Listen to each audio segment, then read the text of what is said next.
insoniyat tarixini rivojlanishida energiya asosiy muhim rollardan birini egallab kelgan. Energiya bilan iqtisodiyotning barcha sohalari rivojlangan. 20-asrda sanoat inqilobi yuz berish natijasida birlamchi energiya manbalariga bo'lgan talab yanada keskin oshib ketdi. Buning oqibatida hozirgi kunga kelib iqlim o'zgarishlari va shu bilan birgalikda birlamchi energiya manbalarini o'zini ham kamayishiga olib kelmoqda. Shu nuqtai nazaridan Birlashgan Millatlar Tashkilotining 17 ta barqaror rivojlanish strategik yo'nalishlari belgilangan. Bulardan biri 7-yo'nalish hisoblanadi. Bu 7-yo'nalishda insonlarni arzon, toza va barqaror energiya bilan ta'minlash o'rin tutadi. Hozirgi kunda ushbu yo'nalishda O'zbekiston Respublikasida ham ko'plab ishlar amalga oshirilmoqda. Bu davlat boshqaruv nuqtai nazaridan Prezidentimiz hamda Vazirlar Mahkamasining qator qarorlari qabul qilingan. Shu bilan birgalikda O'zbekiston Respublikasi qonunlari ham qabul qilingan. Ushbu yo'nalishda bir qancha energetik qurilmalar, stansiyalar ishga tushirilib, hozirgi kunda kadrlarga bo'lgan ehtiyoj juda ham oshib bormoqda.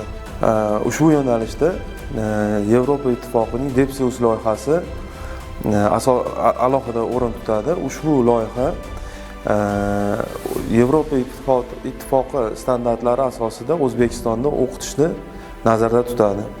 Ushbu loyiha doirasida quyosh energetikasi sohasidagi o'quv rejasi modernizatsiya qilinib, qator laboratoriya qurilmalari olib kelingan. So'nggi yillarda qayta tiklanuvchi energiya manbalari yo'nalishi bo'yicha ko'plab fanlar kiritildi. Xususan, energetika yo'nalishining deyarli barcha yo'nalishlariga qayta tiklanuvchi energiya manbalarini o'qitish bo'yicha tanlov fanlari asosiy fanlar sifatida o'quv rejasiga o'zgartirish kiritildi. Aynan mana shu jarayonda DEPSIUS loyihasi doirasida qayta tiklanuvchi energiya manbalari, aynan quyosh energetikasi bo'yicha mutaxassislarni tayyorlash bo'yicha zamonaviy o'sha rivojlangan davlatlardagi nufuzli oliy ta'lim muassasalarining o'quv rejalari tahlil qilindi. Tahlil qilinish natijasida aynan O'zbekistonda mutaxassislarni tayyorlash bo'yicha DEPSIUS loyihasi doirasida o'quv rejalari ishlab chiqildi va o'quv rejalari asosida kerakli fanlar kiritilgandan keyin zaruriy bo'lgan o'quv laboratoriya jihozlari mana shu loyiha doirasida sotib olindi. Va hozirgi kunda mana shu mutaxassislar, talabalar o'qimoqda va sotib olingan laboratoriyalardan unumli foydalanib kelinmoqda. Hozirgi kunda universitetimizda DEPSIUS loyihasi doirasida Lexsolar kompaniyasidan olib kelingan laboratoriya qurilmalaridan unumli foydalanyapmiz. Ulardan quyidagi laboratoriya ishlarini bajaryapmiz va turli xil natijalar olyapmiz.